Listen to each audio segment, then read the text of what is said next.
If you're interested in Druidry and how it articulates and manifests across the globe, stay tuned because you're just about to find out.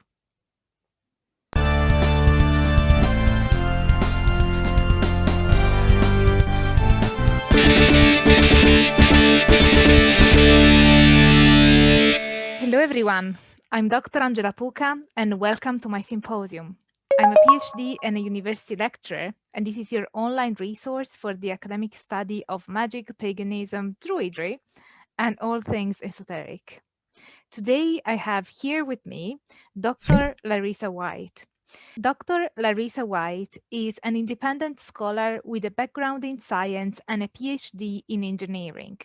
She employs mixed methods in her sociological research and conducted the World Druidry Survey of 2018 and 2020, which was the first scale international sociological study of contemporary world druidry. The complete findings of that study are presented in her new book, World Druidry, A Globalizing Path of Nature Spirituality, which we will discuss today. She is currently working on a shorter interfaith pocket guide to world druidry, also based on the results of that study, which is expected to come out later this year. So please help me in welcoming Dr. White.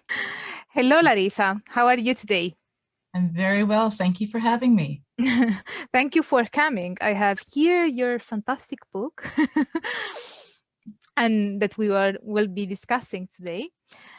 So the first question that I'd like to ask you, Larisa, is what is Druidry and what do Druids believe? And I did notice that in your book, you tend to talk more about what Druids do as opposed to what Druidry is.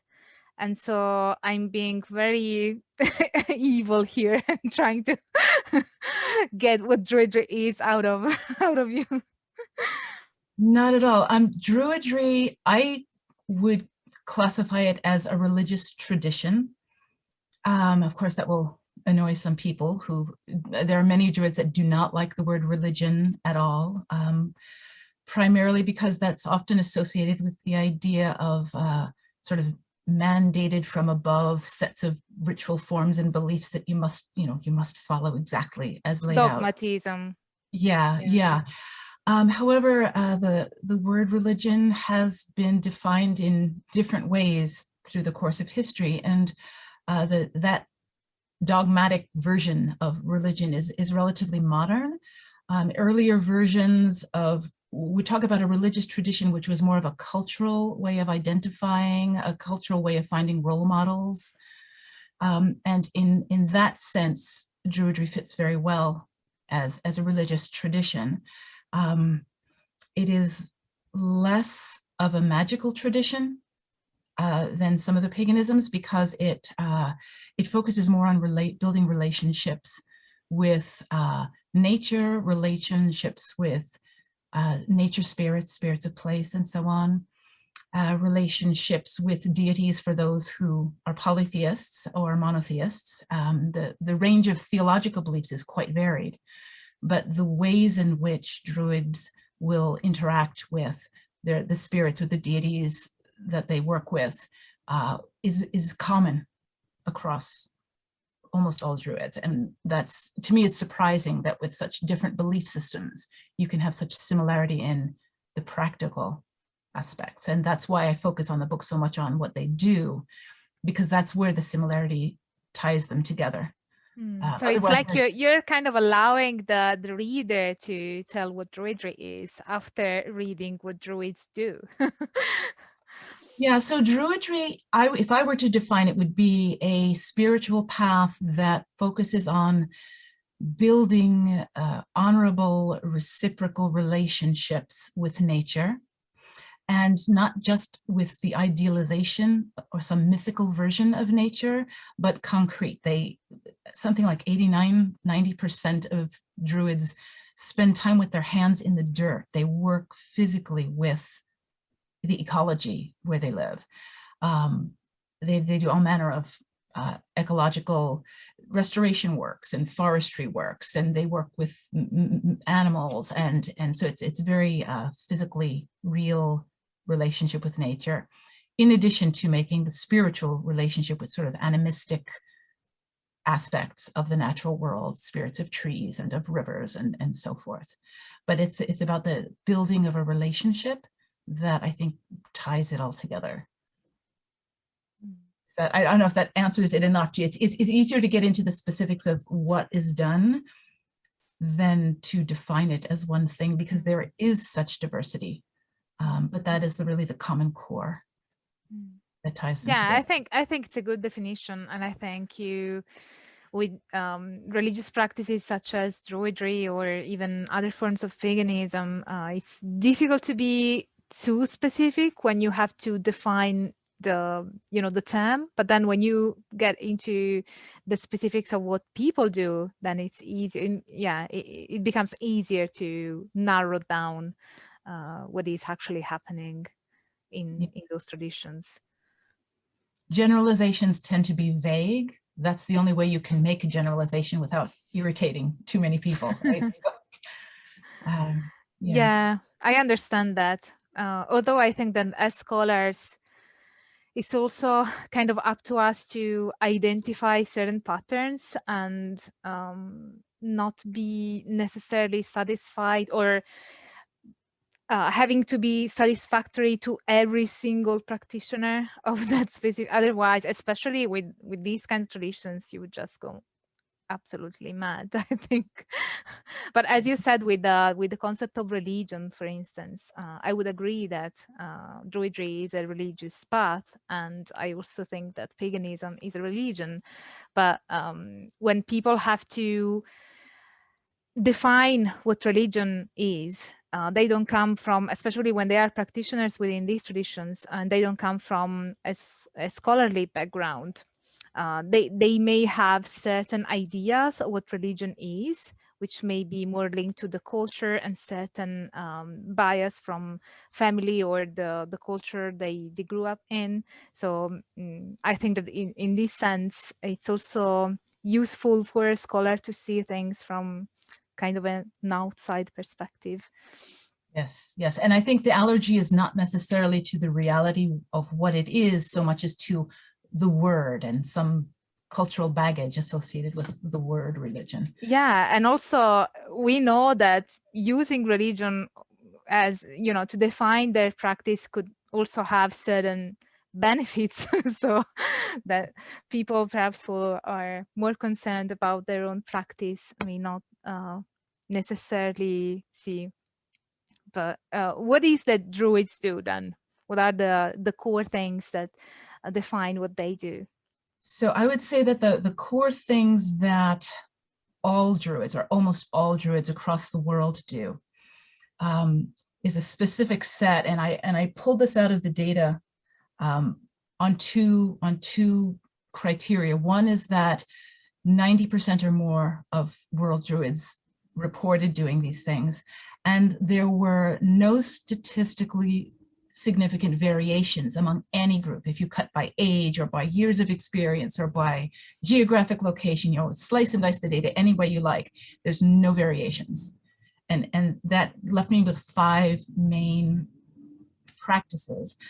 The first of which is 96% of all Druids maintain a regular meditation practice of some kind. The variations in the kind of meditation, there's some variations, but that is nearly universal. Almost all Druids, about 94%, have a regular practice of either prayer or conversation with nature spirits or spirits of place or deities, and I can get into the types of deities for the polytheists a little bit later. But they maintain a regular practice of sort of conversation and interactions with those spiritual beings.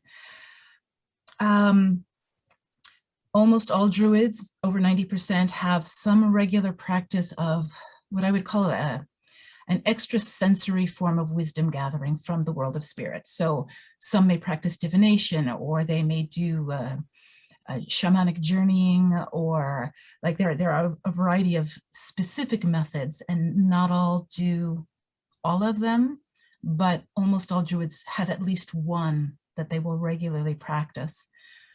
The fourth one is that almost all Druids will use a kind of nature-based energetic framework when they're developing their rituals forms or preparing their ceremonies, if they do ceremonies.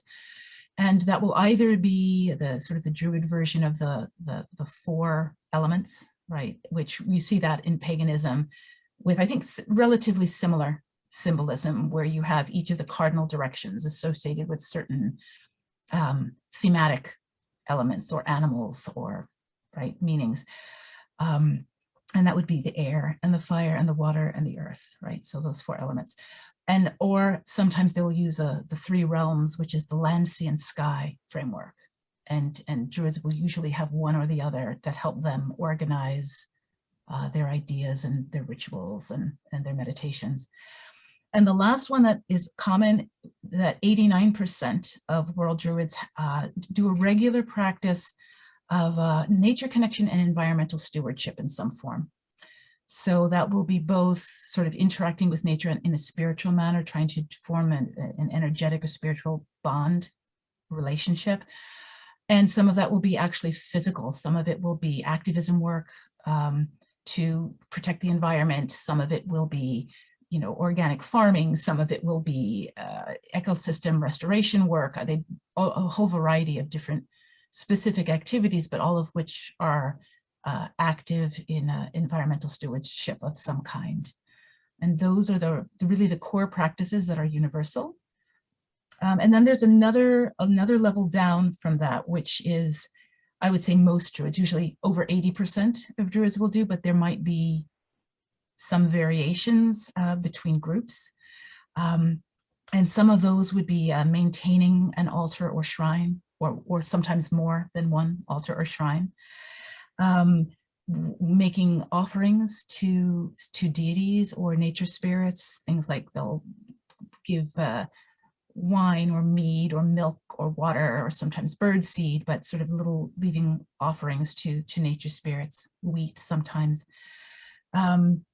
There's a common habit of using chanting music or song in some ways within ritual. Often offering, that's offering seen as an offering in some fashion, as offering of the voice. There's a common habit of declaring peace. So in one of the things that's interesting about the beginnings of many Druid rituals is they will go to the four directions and declare peace to the four directions, or to the world in general, and do visualizations of sending a peaceful energy out into the web of life. Seeking the company of trees. This is the one stereotypical image that you see everywhere that actually plays out in the data, that Druids, where they can get to trees, like to be with trees. That's not always possible for those in the desert or, you know, some of the other ecological systems, but that's common. Engaging in creative and artistic activities is another big one that's very common. More than 80% of Druids use that as part of their spiritual work, creating objects of beauty. And it may be poems, it may be telling stories, it might be creating music, but also doing crafts, various kinds of arts and crafts that convey their love and their connection for nature. And the last one that I would consider sort of a big common one would be in ongoing studies in spiritual philosophy of various kinds. So Druids are great readers, and I think this may be common across other paganisms, I suspect, but they don't read just Druid literature in seeking wisdom. They read wide variety of religious literature and science literature about, you know, ecology and global climate change and all these kinds of things. They'll read Celtic spiritual things. They read very broadly. Academic works are commonly read, so they're constantly reading and learning and trying to develop their understanding And as that, they're often also changing. So when we talk about the theology and the sort of the sense of what the cosmology is about, many Druids report being in a state of constant evolution in their ideas. Not that they're confused or think that they're not there yet, but they sense that as long as I'm alive, I'm growing, right? My understanding of the universe is going to be growing and evolving because I'm just human, right? And I'm not yet a deity, therefore, I have a lot of room to grow, and they're constantly evolving and developing their sense of understanding of the universe. And I guess that kind of covers the main common things. So it's probably too much, but there's so many little things, right? And yeah, I've got to pick up on the not yet a deity. It's like, some life in the future, maybe I'll get there, but no, not this one. So do Druids believe in reincarnation? Do they have specific beliefs on life and afterlife, like the meaning of life, or what is the purpose of our human experience in this world? Many Druids do, and I didn't really explore that specifically within the research, so I can't speak there from the research. I speak more from my experience talking to people and bits that I saw within the research. Many do believe in some variety of reincarnation, but that the interpretation of that varies widely, right? So for some, reincarnation might be a new life with my soul in something else, but for some, it's a matter of, someone gave me this beautiful image in the quotations. They talked about the life of the universe being like a bowl of mercury, and that little beads of mercury can splash out of it and be their own little bead for a while, but then become part of the big puddle again, right? And that the idea that, well, I am currently a piece separated out of the rest of the universe, but then I'm going to be going back into the whole thing, and then other bits will come together to form another unique entity, and parts of me will be in that carrying forward. So it's quite a wide range of interpretations that I've seen people writing about. Do you think that there's an influence from Buddhism? Because this idea of reincarnation is very Buddhist. It's possible. There are, what is the percentage now here? Let's see if I can see if I can find my percentages, but there's a lot, nearly half, about 46% of world Druids talk about having concurrently practicing different spiritual paths. So Druidry is something that they practice, but about 46% will practice another spiritual or religious tradition at the same time. And sometimes they blend, and sometimes they keep them separate and parallel. But Buddhism was very high on that list. I think it's, let's see if I can find I don't have that data right in my hand, but I think it's second only to Christianity. I'm just taking a peek, if I can find it really quickly. No, I am incorrect. Buddhism, 24% of Druids concurrently practice Buddhism with their Druidry. 20% practice Christianity concurrently. So yes, I would imagine so. I don't have a direct causal link that I can draw to, but that parallel. It's possible, yeah. Yeah, it's very possible. It's a good question, though. And what about the meaning of life? Do they usually talk about that? How their practice of Druidry links to what they believe is the meaning of their lives? This I can't speak to. This is not something I asked. Yeah, I guess that was a bit too metaphysical. I would imagine that varies a lot depending on the Druid that you ask. Yeah.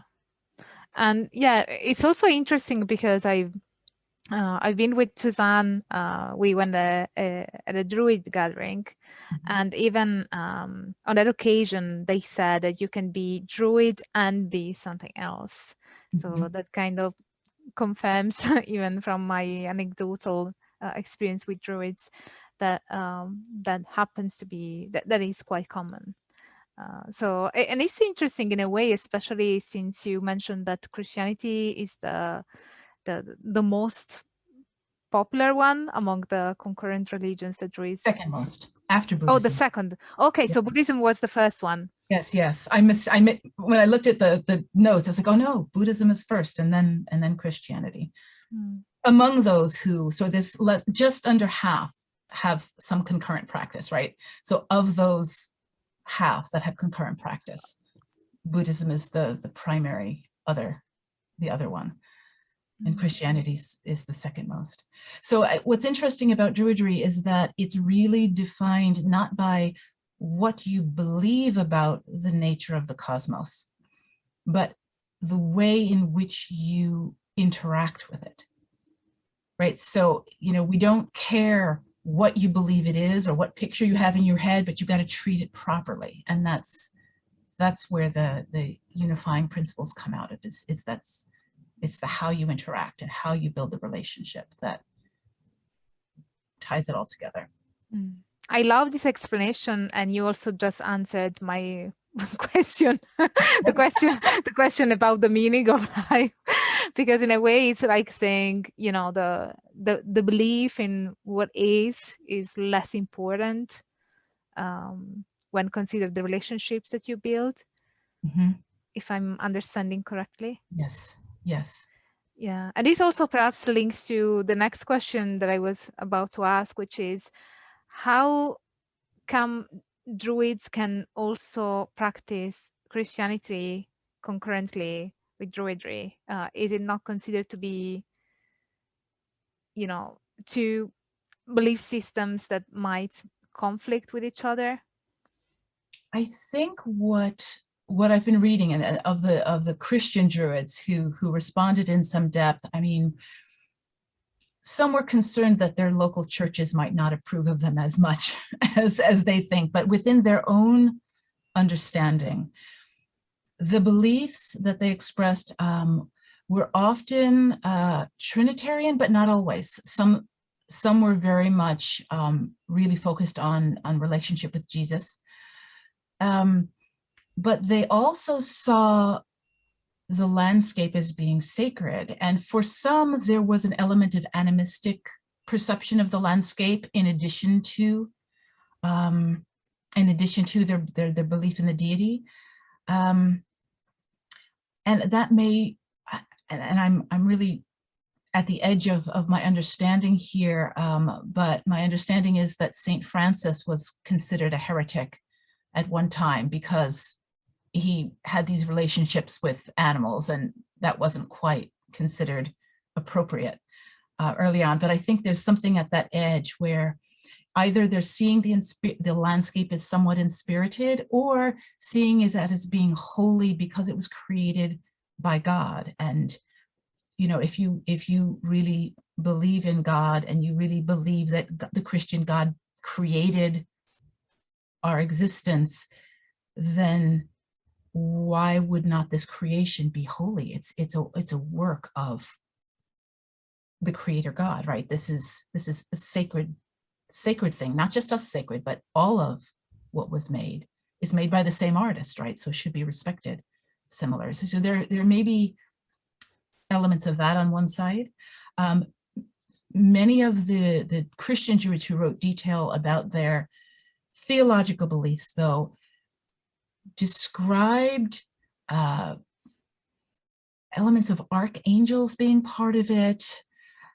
They sounded like they almost had a little bit of an animistic part or a pantheistic flavor to their Christianity.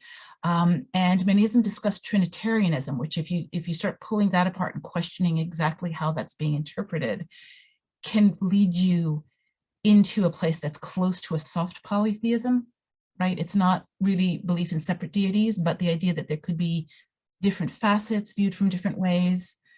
So I think that there's more of a spectrum of beliefs there, rather than you're just a straight Christian and you don't believe in any of that nonsense, or you're, you know, wacko magic using, hokey person who can't be trusted to have sense, right?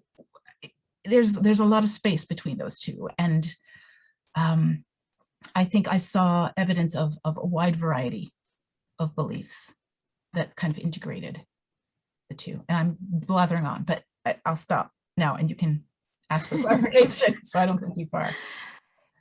Yeah, I guess that I was trying to understand whether they perceive the conflict between, Christian theology and Druidry, but I think that from your answer, I gathered that once again, it's not really, their approach appears to be not as dogmatic and not as linked to the institution. And so it is more about, even when practicing Christianity, it is their interpretation of Christianity that tends to focus on the same aspects that they focus on when they practice Druidry, which is a focus on the creation, which is nature, and a focus on the relationships, which may be with spirits, deities, and Jesus. Just so it's like a sort of including Jesus in the pantheon in a way. Exactly, but I don't think they would term it a pantheon, right? So it's again, the words are very important, right? They bring different ideas with them. Yeah, you're correct in highlighting that I'm using a more pagan term, perhaps, term that is used often by pagans. I mean, correct. But I think you're right. It's there's talking about the holiness of the creation and the importance of the relationship that's being built, and so that's what is shared with Druidry, right? So even if their belief system, I mean, if you look at belief systems overall among Druids, the vast majority are animist in their belief, actually. About 64% reported animism being the sort of the main theological perspective. About 49% described some elements of what I would call soft pantheism, soft polytheism, where they will revere certain gods, right, pick your pantheon, but certain gods, but they perceive them more as an archetype or a role model, or not so much a deity to be worshipped, but more of a symbol rather than an actual separately existing deity. Whereas a hard polytheism is when practitioners believe that the deities are actually real, existing on a different plan of reality. Just, and separate and not interchangeable, right? So a soft polytheist might talk about interchangeable gods of thunder or interchangeable gods of rivers, right? And you could pick and choose from different cultures, and it would be fine because they sort of represent the same thing. Where a hard polytheist is like, no, those are separate individual gods, and they would be really angry if you started calling them by the different names. And it's very important to have understanding that they are very real, distinct beings. But hard polytheists, interesting, was only 15%. Only 15% of Druids considered themselves hard polytheists, and they were adamant that they should not be confused with the soft polytheists. So it's very much distinct groups. But pantheists even outnumbered them. 37% reported pantheism as being their primary theological view. So, and then 7% were monotheists. So that's a small number, but it's significant to think, right? And when we think in terms of Druidry is often put as a subcategory of paganism, if you look at some of the books, but if you consider the range of what the beliefs are, and that 7% are really monotheists, it doesn't necessarily sound like, it's more like a Venn diagram, right? Where there's paganisms and then there's Druidry and there's some overlap, but it's not necessarily one as a subcategory of the other. I'm not sure I would agree on that, but I understand what you mean. Yeah, I guess it all depends on the definition that we give of paganism. I mean, is paganism necessarily hard or soft polytheists? And I don't have an answer to that. One of the things that I did ask specifically was whether or not people identify with pagan as being a descriptor of their path. And it was only about half identified with paganism. About half said, no, I'm not a pagan, no way. Why did they say that they didn't cannot be? necessarily give reasons for that. Was just, check what Okay, okay. you feel apply, describe your path. So that's interesting. And I wonder if there are cultural baggage associated with the word paganism or pagan that similar to the word religion, right? That some people might have an allergic reaction to. Yeah, I think that needs to be. Yeah, actually, Susan and I might investigate it further for our book, because I think it's a very interesting topic to see whether Druidry can be seen as part of paganism or something that is just tangent, that only has overlaps but is not quite part of the umbrella of paganism. What's interesting is, and I haven't checked yet to see if it's the same number, the same percentage of Druids identified as pagan as described concurrently following another religious path at the same time as Druidry. And I don't know to the extent that those groups overlap. So that, but that was interesting. That was a similar number said, I agree, pagan, and I do other things as well. So is the paganism part of the Druidry, or is that I am pagan and I am Druid? That I can't really answer right now. But I'm curious how you would define pagan, because I'm curious to see how they're similar and how they would be different. Well, that's a very big question. I don't have a precise definition of paganism, but I guess that a good way to sort of represent what paganism is a nature worshipping religion, or rather an umbrella term to define a set of traditions which are of nature worshipping nature.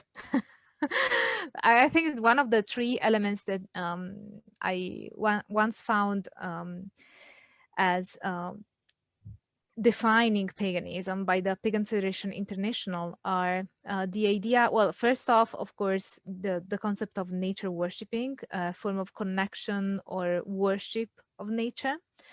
Then you have the idea of seeing the deity or the divine as encompassing both the masculine and the feminine. And then the idea of a personal ethic based on individual responsibility, which means that you don't really have somebody telling you, what you should do. It is more based on your personal responsibility and your connection to the community. So these are the three the three principles that the Pagan Federation International used to list as three core elements of paganism. And I would think that these are also found in Druidry. Would you agree on that? I would say definitely the nature connection, nature worship or nature reverence. Definitely the relationship, the aspect of relationship.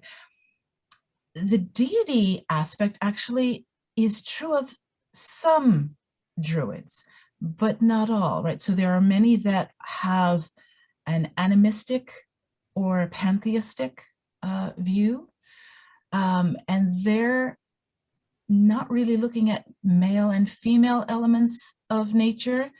They don't really anthropomorphize their sense of the divine, and so it is not necessarily a part of their system of beliefs.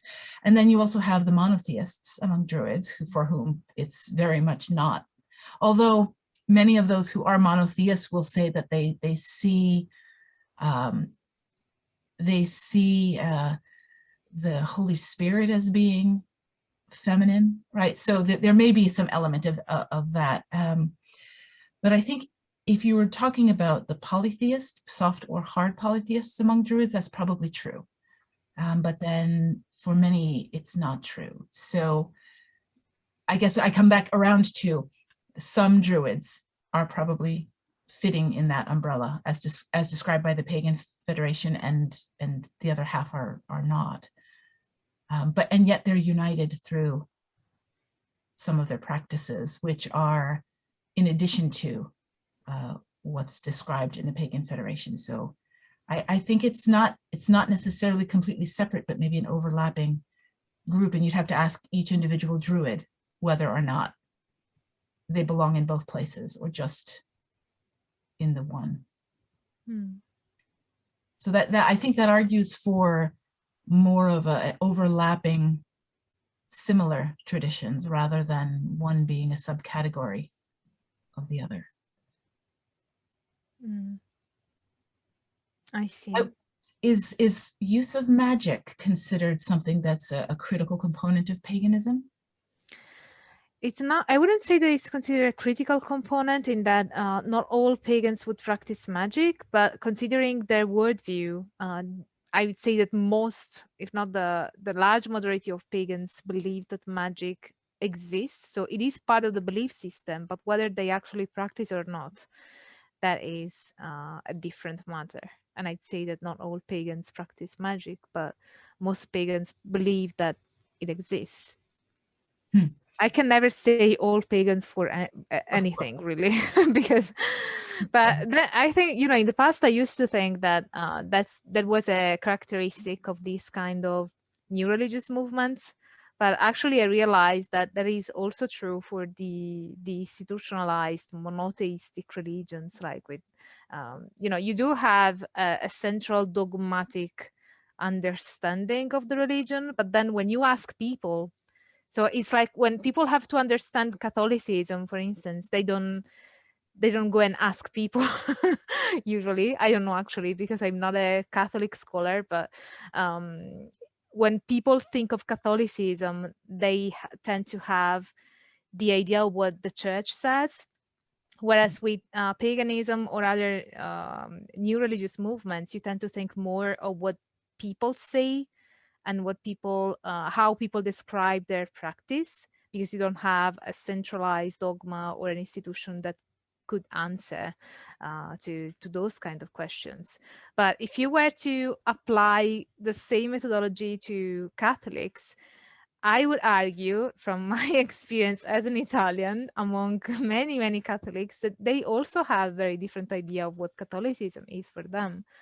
And they would strongly, you know, argue that they are Catholics, but they believe, you know, in a goddess figure, or they just despise the idea of confession or all sorts of things that would be considered, you know, heretic, but they don't see it that way. So right. Also, I suppose it depends on how you define magic, because like pagan, like religion, the word magic has so much cultural baggage that you will often have people who practice what would look like magic to a scholar adamantly deny that they practice any form of magic. Yeah, and even in that case, you can see how certain the cultural baggage and the history plays a massive role there, because some people may say that they don't practice magic just because they are afraid of repercussions or, you know, the stigma from their community or other such things. Or they believe magic is a process of, you know, selling your soul to a demon so that you can get power. But if you think of magic, one of the things that I noticed early on when I was attending ceremonies of many different religions, as I was trying to understand the variety of religions, and I sat in on some Catholic masses and some Anglican masses, and I noticed that if you think of sort of the magical tradition in witchcraft, where you form a circle and people work to build up energy among the community and focus on some change that's intended, and then releasing that energy to try to manifest the change. And if you consider that structure of intention being the element of magic, rather than the specific, candles and whatever implements, wands, whatever are used, but that intention. When I sat in the masses, I noticed that they didn't make a circle. They came down in a line and created lines, but then there was a procession, and then they used song and chanting to build energy. And then the priest would say a prayer in which they specifically stated an intention for the way the world should change for the better, right? And then everyone shouts amen, right? And releases that energy of their prayer out for the change of the world. And in my mind, that seemed very close to the sort of the energetic intention of magic within pagan traditions. And that probably will get me in all sorts of trouble. But there's a similarity, I think, in the ritual structures there that are all focusing intention and trying to build energy of intention in order to manifest a desirable change in the world. And if you think of magic in those terms, there is substantial magic within Druidry, although, again, only 63% of Druids say they ever practice any form of magic, right? So 63. 63%. Well, that's a considerable percentage. Yeah, right. But it's not core for everyone, but it's a substantial number. But then there's the 47% say, no, we never do magic. And yet they will talk about meditations where they're drawing in different energies to heal themselves. And they'll talk about doing land healings, and some consider it magic and some don't. So I think it's a difficult question about whether that's like with paganism, like it's within the worldview, it might exist, but maybe it's not always practiced. Yeah. And one other question that I had is, why did you choose word druidry? Is it because of you were trying to investigate whether there are changes depending on the geographical context, or just you wanted a large-scale global survey? The reason that I chose to study world druidry was mostly that there are these questions that in the online forums all over, all these different orders all over the world. Every few months, there are newcomers come in and ask the same questions. Well, what really is a druid? How do I know if I'm a druid and not how do I know if druidry is right or not some other pagan path? What is it that druids actually do? And then the answers always come back some form of, well, druidry is about what you do, not what you believe. You should read a lot. We really can't tell you what to believe or do because it's so diverse.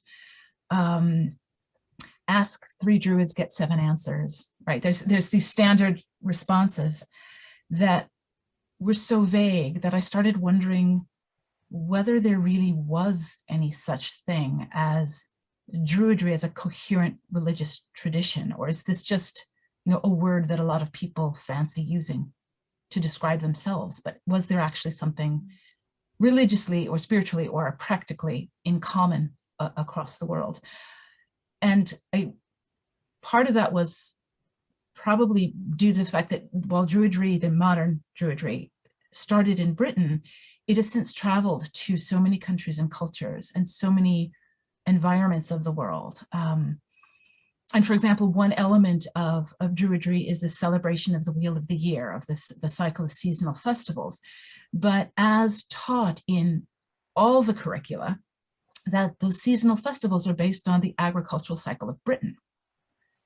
And if you're talking about the Brazilian rainforest, and there are a large number of druids in the Brazilian rainforest, right? Or if you're talking about the desert southwest of the United States, where it's monsoon-driven environment that has nothing to do with hot, cold, light, dark, but only about when the water comes, or right, in very, very different ecologies. I wanted to know, well, how does that really work? How do you celebrate the agricultural cycle of a land that has nothing to do with where you are? Can you even do you just read a book and stay inside, or does that change what you do in some way? And so there were no resources. There was no data anywhere to be read. There were anecdotal evidence by people who had leadership roles in the different orders and had a specific curriculum that they were teaching. And they could report that the people that they met in the gatherings near where they lived and were teaching did things the way they said in their curriculum, which makes a lot of sense, right? If you go to Stonehenge, it makes sense that you'll see people following the curriculum developed in Britain related to Britain. But what about in New Zealand, right? Do they really do it the same there? And how does that work? So I went out expecting to find that there's really no commonality, that it either changed a lot, right? And it turns out that it didn't, right? So it was very interesting what came out of the research, but I wanted to have some data that would provide a definitive answer. What does it actually mean to be a Druid? What do they have in common, if anything? And that drove, and then when I started the project, it started out smaller. I expected to write a paper. And then I was talking to the leaders of the different Druidry groups, to the OBOD and the British Druid Order and the Druid Network, and then some American groups. There's the Ancient Order of Druids in America, and there's ADF. And so I said, well, let me ask those people, because my experience of Druidry is, of course, narrow. It's my experience, and I probably ask things that are offensive or forget to ask things that people would be offended that I didn't ask. And so I started asking for input as I'm developing the survey instrument. Am I asking all of the necessary things, or have I phrased something in a way that would exclude certain people, right? I wanted to make sure it was really open and inviting to all Druids of all kinds. So otherwise you don't have a useful database. And as they were giving me feedback on what I had started, they're like, oh, well, this would be an interesting question to ask. Oh, and we should find out about this because no one really knows. And so it ballooned into this giant study. It was a 20-page survey form that had like 189 separate questions, and 18 of them were essay questions. And people wrote thousands and thousands of pages. They just wrote, like, when I spun out all of the narrative data only, there was 1,500 pages of single-space text that came back. So they just poured out their hearts from all over the world, which was amazing. And then I started digging through to try to find out what the answers were to these things. And that's what that book was about, was now there's a place when people start asking those questions that keep getting asked every year. What theology do you need to have? Well, now we actually know the range of what people believe, and what are the things that you have to do, or what are the things that everyone does? Well, you don't have to do anything, but if you want to know what most Druids actually do, now there's a place where you can find out, and what are the differences and what are the regional differences. So how many respondents did you have in total? There were just over 1,000 people who began the survey. I had 725 completed it. With, and with the essay questions and all that, I'm glad there were no more, because I couldn't have handled the data set if I had more, but it was enough, and it was diverse enough that you could really do this mixed method research where you sort of code answers, and then you could do statistical analyses and compare the types of responses based on all the different demographics, where people were, and whether or not they had Celtic genetic background in their family heritage, how long they'd been practicing, how old they were. So you could tease out generational changes and changes over time, and differences between the young and the old, and differences between different Druidry groups. So one of the things I could do is any Druidry groups you're affiliated with, so you could find out whether there were differences between, the major groups, and so on. And then you could do all the slicing and dicing and see where the patterns were. Yeah, and can you expand a bit more on your research method with regards to this survey, and how did you, gather the data and then analyze the data?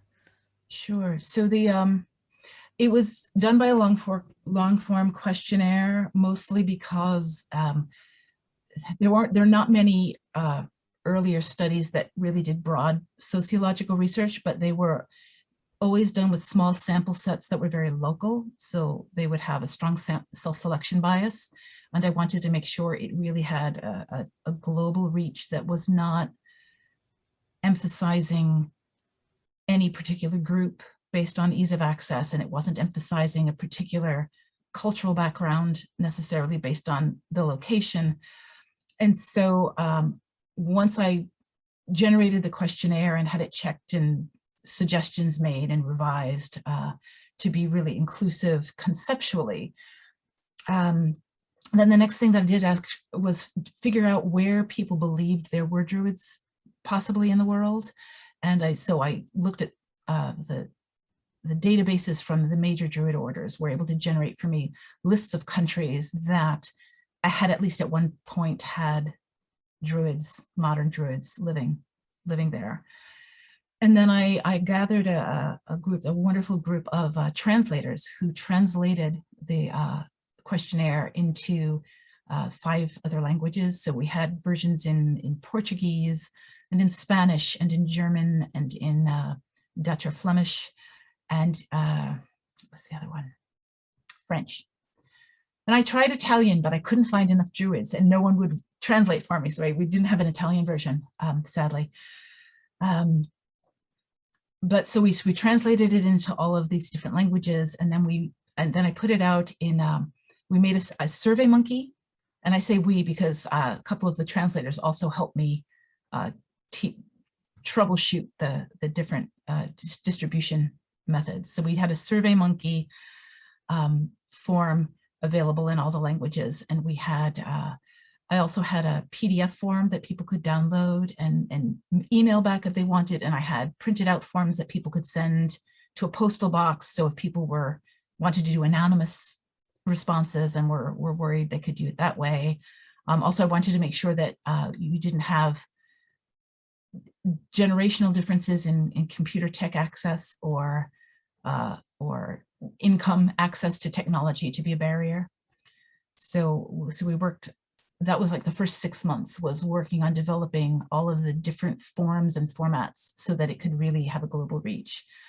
And then I started an advertising campaign where I did searches in the historical books about Druidry for the names of any organizations having to do with religious rather than cultural Druidry. So I was very focused on just the spiritual religious forms of Druids, because there's also, cultural heritage Druids who are focused more on reviving some of the cultural heritage of Wales and so on, right? So they're not necessarily religious sense Druids, and so there's some overlap, but I wanted to make sure that it was focused on just the sort of the religious tradition of Druidry. My head is spinning, there's so many bits and pieces. So then we started in every country where we thought there were Druids. I had an announcement in English and translated into the local language that were sent to the contact people for every organization that we could find that was still active, apparently active in the world, and invited them to participate and to share information about the survey with their memberships. And there were a number of them that sent back emails that said, well, we disbanded 20 years ago, we're no longer active, that the website is just for historical purposes. So, but then I got the contacts of the former localized seed groups that had spun out of those major organizations and contacted them in case there were still Druids sort of that could be reached through that network, even if the central organization wasn't there. So we did a lot of, and I had friends who hunting around and trying to find sources and sending me contacts, so that we tried to really make the reach as broad as possible. And then, you know, waiting for 6 months while all of the data came in. And then when I finally had that data and sort of cleaned it up and got rid of the blank, the ones that started and filled in 2 demographic questions but didn't finish, you know, you sort of clean out the incompletes and the duplicates. I had 725 respondents who had completed the whole thing, but all of the software that's designed for mixed methods is designed to handle about 10% of the amount of data that I had in hand. And so you couldn't use any of the standard software packages to do the analysis. So then I had to do my husband is actually a software engineer. So I had his advice, and we had to program a way of working with layered spreadsheets to try to manipulate the data set and do the analysis. And then we split out the quantitative data from the qualitative, the sort of the narrative stories that people told. And they wrote paragraphs or essays about their theological beliefs, about other religious traditions they had followed before Druidry or that they practiced concurrently with Druidry. They talked about their local ecology, about the way they celebrated the Wheel of the Year, about the ways in which they felt their local ecology influenced their rituals or their Wheel of the Year celebrations. So there's a number of questions of this type. And so I went through then and I did something called content coding, where you read through for the kinds of information that are in each. So for example, the theological discussions would be coded according to categories of theological belief, animist or pantheist or monotheist, or right. And so then you can sort through and figure out how those relate to the qualitative data. And then there was lots of statistics once you had those coded. And I ask if there's more questions, so, but that's the general process. And then so when I report the statistical analysis, and then I, in the book, use many quotations pulled from the data set to sort of illustrate what is meant by the codes that I describe. This way, you know, my coding was checked by 2 other people for whether it sounded like the codes were properly related to the quotes, but then you still want the reader to be able to read through examples to see what I was reading when I used this descriptive code. Yeah, I noticed that while reading your book, that there are lots of examples of how people describe their practices and explain things themselves. So I found it to be quite interesting how you, you know, gathered both quantitative and qualitative data and put it all together to give a sample of what, you know, Druidry, you know, how Druidry manifests around the globe. Mm-hmm. What I love about all of the quotes, actually, it was the hardest part really of writing the book, was the quotes that I had to leave out. I mean, I had 725 to choose from, and I could pick, you know, for a really important theme that was everywhere, I could pick maybe 9 quotes to put in. And it was so hard.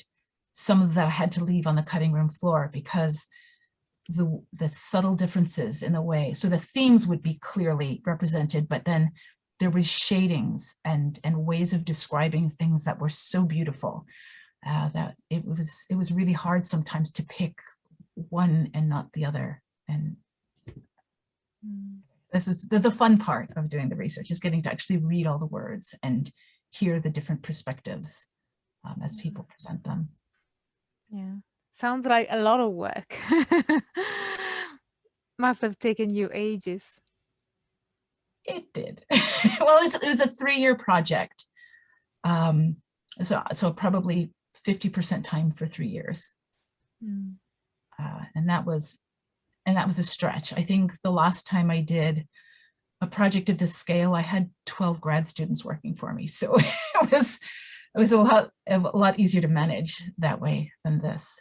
But then I didn't get the delight.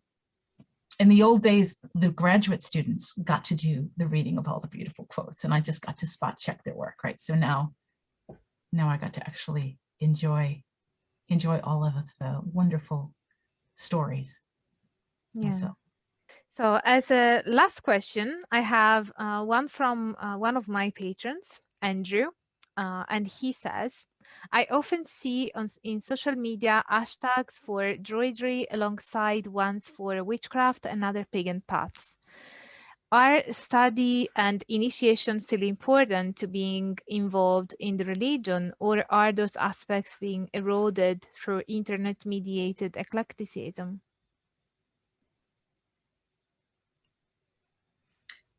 I think that study is still very important among Druids. There was a whole section analyzing the kinds of books that are read and studied by and influential in forming the spiritual path of individual Druids.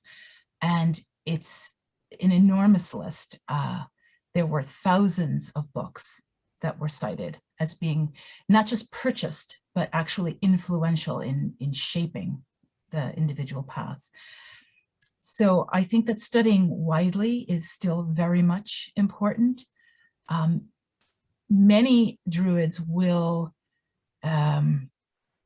read and study specific Druidry curricula, but it's not necessarily the most influential in terms of their final path. So really books about all manner of spiritual and religious topics are considered much more influential on the final result, although curriculum is often where people begin. Initiation, there was only one person in 725 who mentioned anything about the importance of initiation or initiatory traditions. So that does not seem to be as much important among Druids now. It might have been earlier, more so. But I think the study is more important, for sure. Is that, I actually have a question for you, if I may. Of course. Okay. Because I know that you've been working with Suzanne Owen and the concept of indigeneity in religions. And I'm curious about that. I haven't gotten to see Suzanne's book yet because I know it's still coming and not yet here. I have some information from my book that talks about how indigeneity of druidry is affected as it travels around the world. And I'm curious if you have any information on that from your perspective to add. I'll give you mine if you give me yours. Yeah, I described this the whole issue in details in a video on indigenous religions versus indigenous people, and there's also one video on the channel on whether druidry can be considered indigenous, where I tackle these topics. But that also was important for my own PhD because in my PhD, I study Italian vernacular, the Italian vernacular healing tradition, and I argue that it is the indigenous shamanism of Italy. So obviously the matter of indigeneity was also important in my case. So the thing, I think that when it comes to defining indigeneity, the first thing that we need to do, and this is something that I'm publishing as a chapter in an edited volume, which you will also find on my YouTube channel as a video, because everything that I research, I will turn it into a video. But yeah, the first step is to disentangle the idea of indigenous people from that of indigenous religions, because an indigenous religion may not necessarily be one practiced by indigenous people, and not every tradition that is practiced by indigenous people is necessarily an indigenous religion. So what about indigenous people that are Christians? Does it make Christianity an indigenous religion? So, and also the concept of indigenous people is a political identifier, which is related to specific countries, the law of specific countries. So it is not really a concept that I think that it would be detrimental to a religious studies understanding of indigenous religions to keep the two entangled and attached, because it is sort of impeding a full understanding of what indigenous religions are, and also it is hindering the understanding of what indigenous people do. So I think that it kind of limits, it is limiting in both ways. And so when you disentangle the idea that indigenous religion is necessarily one practiced by indigenous people, how do you define an indigenous religion then? And then from the literature and also from Suzanne's research and my research, um, you know, I employed the definition of James Cox, saying that there are a few elements that are characteristics of an indigenous religion, and that is kinship relations, the connection with the land. Yeah, there are three main components to what constitutes an indigenous religion, and and none of them is necessarily linked to, it being practiced by indigenous people.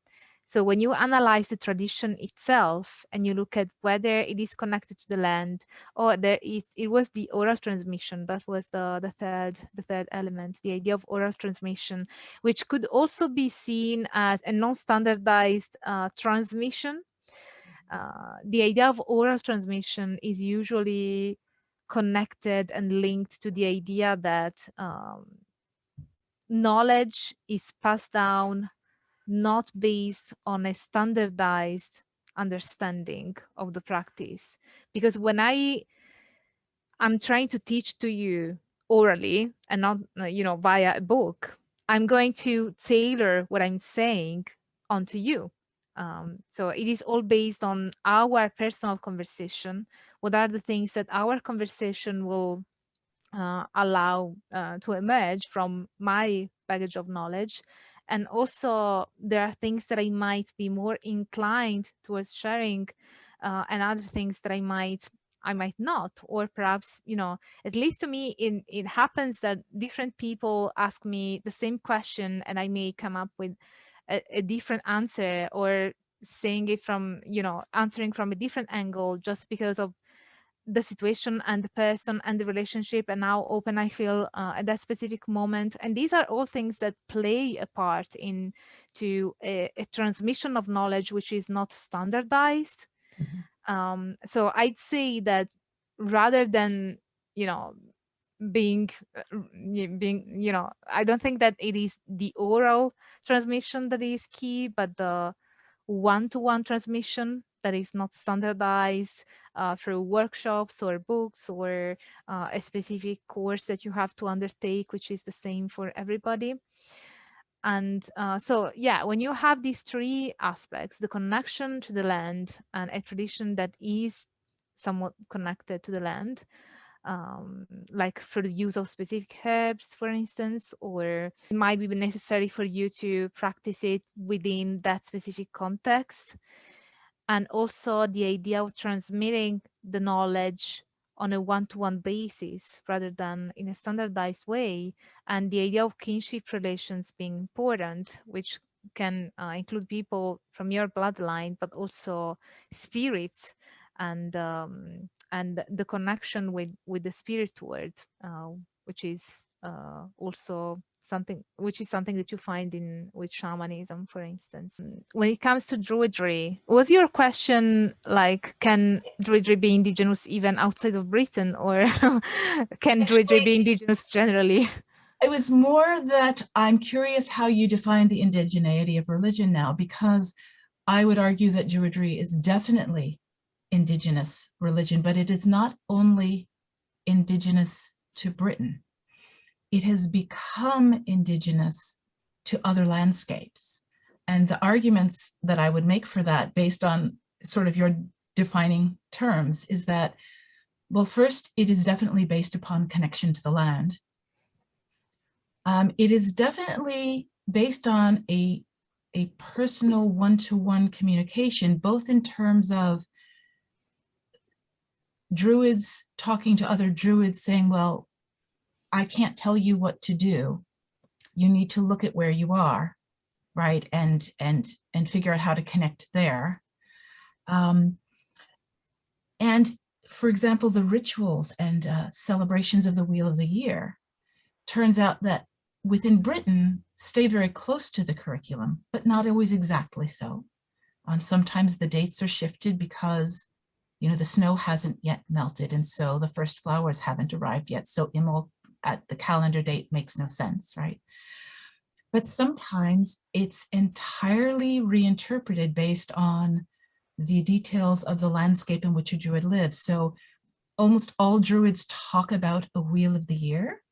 What's interesting, and there's a lot of lovely examples within the book, is when Druids live in very different landscapes to Britain, not only do dates shift, but it's not even the same cycle, right? This agricultural cycle and the theological symbolism of sort of the birth and the growing, and then the peak light and heat, and then the gradual harvest, and then the decline, and then the rest, right, death or rest period, and going around that circle, doesn't play out in some other landscapes. And you'll find Druids in places like Brazil, where the light and dark doesn't change that much, and the temperature doesn't change that much, but you have a wet and you have a dry, and you have celebrations that revere elements of the landscape changing, and so I guess the spiritual symbolism that represents, whether it's a turning inward or a turning outward, or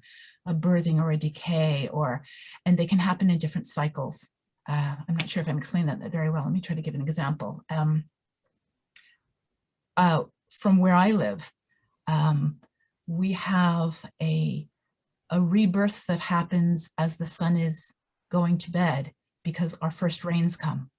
And while in Britain, things at Samhain time are dying back and going into dormancy, our rains come and everything comes to life. And it starts greening through midwinter. And our explosion of flowers happens in the beginning of February.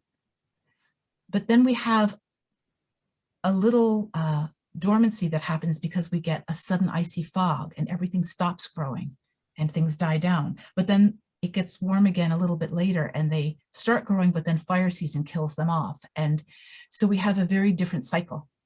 And so people in California, Druids in California, talk about the fire season. They talk about the fog, if they're in a place that gets the fog. They talk about different symbolisms of when you're turning inward or when you're growing outward. In Brazil, they spoke about different things. In New Zealand, they connect very much to some of the Maori myths. Maori? I'm probably pronouncing that incorrectly. Where they talk about the cycle of the sweet potato, which is like their wheat, but it's a little bit different, right? So I'm seeing that the Druids are having conversations with the spirits of their landscape one-on-one for what is the spiritual lesson of that moment in the Wheel of the Year. And it doesn't always match to the British one. And so it's being grounded more in the landscape as it goes around. And I don't know if that's also done in other pagan traditions, but in Druidry, that's very, very common.